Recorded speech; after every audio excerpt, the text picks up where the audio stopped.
So we are in core class Welcome number to this Bible 21. Center Church core We're on class. the third We of hope 8 that this in-depth about teaching Jesus of God's the Word Messiah. will challenge you to grow in your section is knowledge prophecy. of Him and help you become a disciple who makes more disciples. Prophecy about Jesus.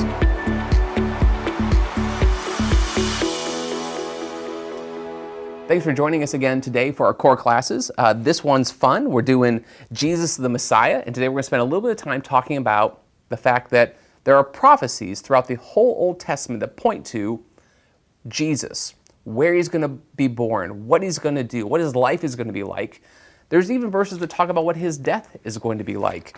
And all those things, for me, I remember even as a young believer, just confirmed to me the reality of who Jesus is and what he's accomplished. The fact that thousands of years before Jesus even arrived on planet Earth, was born as a baby boy, we were told where he was going to be born, what he was going to be like, and many of the things he was going to do. So if you're with us in the big book on Bible doctrines, these are our 201 level classes, and we're on page 154. At the top it says prophecy. There's several verses there. We're not going to read those, but if you just took some time in the book of Isaiah and read section 9, or chapter 9, and then chapter 11, and then chapters 52 through 53, you're going to see these crazy, clear descriptions of Jesus. If you read Isaiah 52 and 53, it sounds like you're reading Matthew, Mark, Luke, or John as they're describing the crucifixion and what happens to Jesus and why he dies on the cross and what he accomplishes on the cross. But it's written thousands of years before Jesus even was born. So it's amazing to watch God show us the fact that he is God over time, space, history, and can see and knows what's going to happen and proves that Jesus is who he said he is through prophecy. So the first point there says, one of the most powerful testimonies to the deity and person of Christ are all of the Old Testament prophecies that were fulfilled in his birth, in his life, and in his death. Over 1,000 years before Jesus came, many of the details of his life were being mapped out by prophecy. Jesus teaches this truth to some of his followers on the road to Emmaus. So after Jesus has resurrected from the grave, he spends some time with a couple disciples on the road to Emmaus, and it says that he basically sits them down, spends some time with them, and he says this, beginning from Moses and from all the prophets, Jesus interpreted to them all the scriptures that concern himself. So basically, Jesus takes them back to the Old Testament. He looks at the words of Moses. He looks at the prophets and says, hey, this is how all of this was speaking to me and about me. So it was really easy before Jesus came to not pick up on those things. But after Jesus came, and after we saw what he was like and what he accomplished and what he did and how he died and how he rose from the dead, then we can go back to the Old Testament and just be amazed at who he was and what he was like. In fact, in that passage, after Jesus then teaches those things, it says he kind of disappears from their sight. And both of them look at each other and say, wasn't your heart burning when he was speaking? There's this excitement that comes when you see Jesus in the Old Testament confirming who he is and what he's like and what he's accomplished. Here are some of the characteristics of biblical prophecy according to Walvoord. Messianic prophecy is often obscure, and sometimes it uses really figurative language. So it's not always clear. Instead of giving you like specific examples, it's not a math book, and it's not like a history book. It's more he's giving us a picture of what is to come. Sometimes in movies you'll see a black raven or a red balloon kind of foreshadowing something about to happen, or the music starts to change to know that you have to get ready for something that's coming at you. Sometimes that's what it feels like when we're reading prophecy in the Old Testament. It didn't give us a lot of clarity on what's coming, but it shows us that something's coming. So sometimes it's figurative. In messianic prediction, the future is often regarded, now this is hard, the future is often regarded as past or present, and the Hebrew frequently uses the perfect tense, indicating a completed action in making its predictions. In other words, like even when Isaiah 53 is talking about Jesus who will die over 1,000 years from now, it almost describes it like it's taking place in the present. So from God's point of view, everything is kind of present to him. From God's point of view, everything kind of is being experienced in the present. He can just as clearly see what's going to happen tomorrow as what he can see that happened yesterday. For God, time is almost irrelevant for God in the way that he views it. So when he's teaching us about what will come when it comes to prophecy, it's interesting. Like he'll just speak of it as though it's already happened, or as though it is happening, or as though it will happen. So he can use any of those tenses to describe or predict what is going to come when it comes to prophecy. There's a really good book. If you're in here, you're going to see this graph right here, and it's from a book called Theology and Doctrine by Wayne House. What it does is it just has like lists of all the different prophecies we have in the Old Testament concerning Jesus. I thought this was just the easiest way to get you this information. So I didn't put this together. It's from that book. Full credit goes to Wayne House for putting in the work for doing this. I wouldn't mind looking at some of them together with you.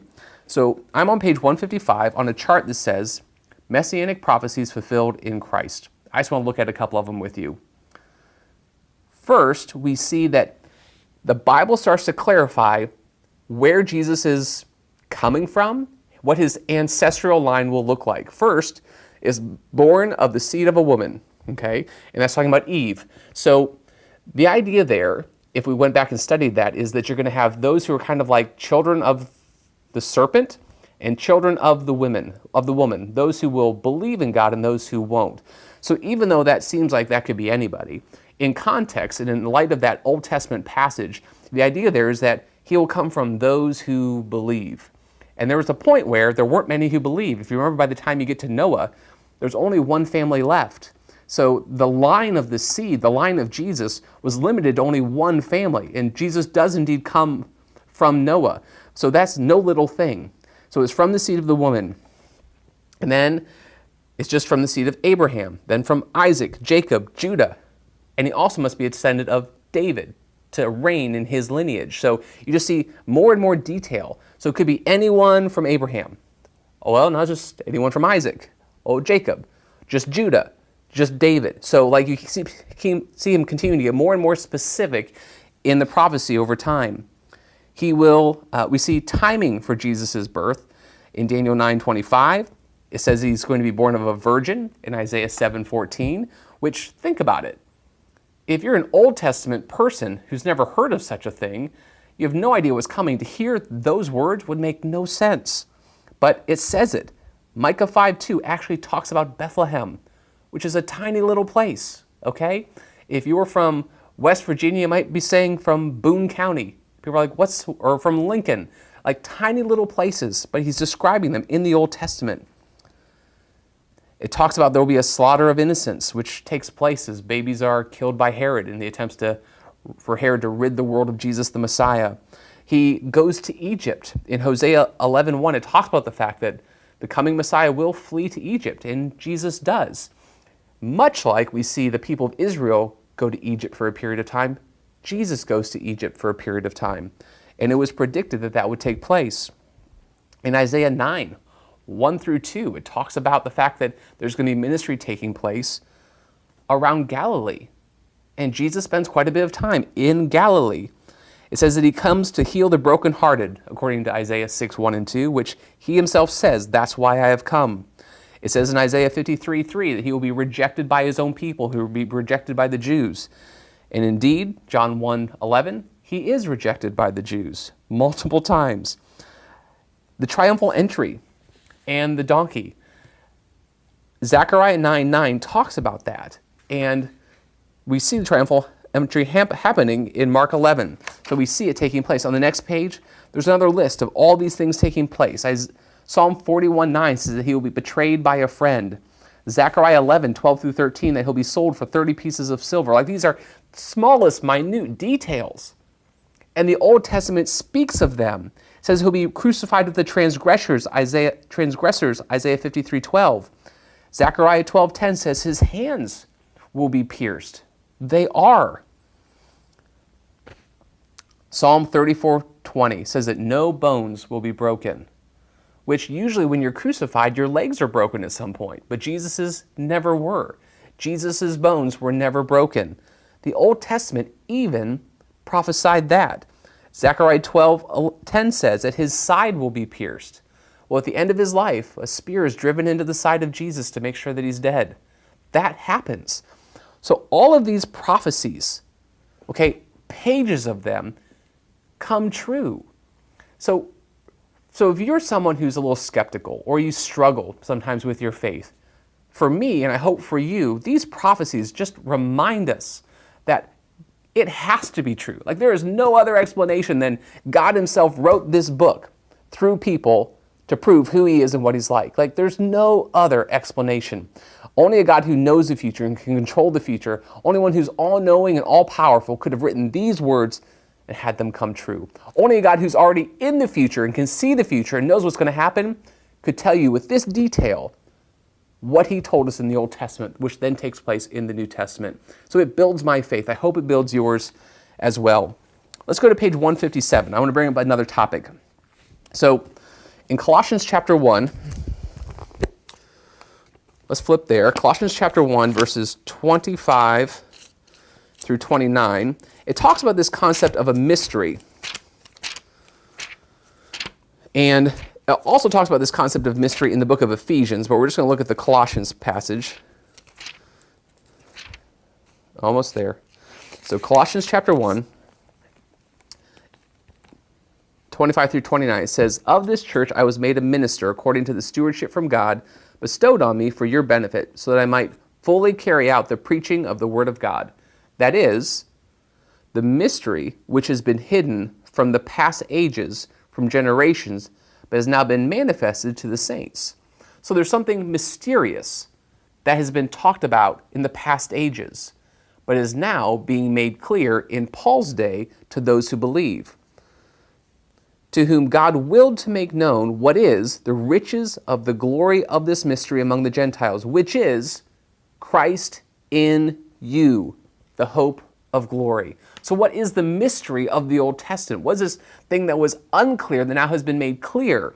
It's that Christ came and died for both Jew and Gentile, and everyone who believes receives Jesus, and Jesus is now in those who believe. So the great mystery is Jesus in the gospel, the person of Jesus and the work of Jesus. Throughout the Old Testament, we see the mystery. So these prophecies were being made, but they didn't really understand what it meant.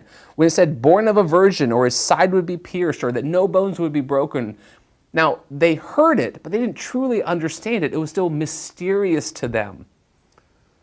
But Paul says the mystery has now been revealed, and they can see it. What is it? It's Christ in you. Okay? The hope of glory. Beautiful. So the mystery has been revealed from the Old Testament till now. So in Colossians 2, verses 16 and 17, it talks about the fact that the purpose of the festivals and the rituals in the Old Testament, the purpose of those things are ultimately found in Jesus. The rituals and the things that they did in their festivals pointed to Jesus. So what was mysterious has been made clear in Jesus. Hebrews chapter 10, verse 1, it says, "For the law, since it has only a shadow of good things to come," ... So it points to the law and talks about the law itself being a shadow of something to come. So the whole book of Hebrews is saying over and over again, the priesthood points to Jesus. The high priest is ultimately found in Jesus. Sacrificial system is ultimately fulfilled in Jesus. The law is a mere shadow of what we find in Jesus. So the book of Hebrews is basically a whole book telling us that the whole Old Testament is pointing to Jesus. He is the foundation of all of those things. So the mystery is revealed in Jesus. So from the last core class to this core class, we've looked at Jesus in the Old Testament. We looked at the theophanies, or the appearances of Jesus in the Old Testament. We saw that he is considered Lord, Yahweh, and God, Elohim, of the Old Testament. We learned that this whole idea of typology, that there's pictures being given to us, from the ark to being stuck in Egypt and being redeemed out of slavery, to the way Abraham was, to the way Adam was, to the way David was, to the way even some of the different children of Isaac were. Like, we see pictures of the coming Messiah. They're pictures for us of the coming Jesus. In Genesis 3:15, it's announced that Jesus is coming, and then all the great promises and covenants that God makes with his people are ultimately fulfilled in Jesus. Every time we see God visibly in the Old Testament, it is Jesus. The New Testament describes Christ as a mystery of the past, who's made clear in the New Testament now as he came to earth as a baby, fully God, fully man, dying on the cross for our sake. So the conclusion of this study, and the last one and the one before, is that the entire Old Testament is pointing to Jesus. He is the hero of the Old Testament. He is the main topic of the Old Testament. He is the one that it is pointing to. The heartbeat of the Old Testament is there's one who is coming who will save the world. So in Matthew chapter 1, verse 1, when it transitions from Old Testament to New Testament, where does it start? The one who was promised has come. And everyone can celebrate. That which was mysterious is now made known. So as you read your Old Testament, read with those things in mind. Jesus is not on the back burner in the Old Testament. He's in the forefront of the Old Testament. So read thinking about Jesus, read looking for him in the pages, and have it be an opportunity to worship Jesus even when you read the Old Testament. So I look forward to continuing the discussion about Jesus. The next one, we're going to look at his humanity, his incarnation, his life, and his ministry. So we'll see you next time. Thank you.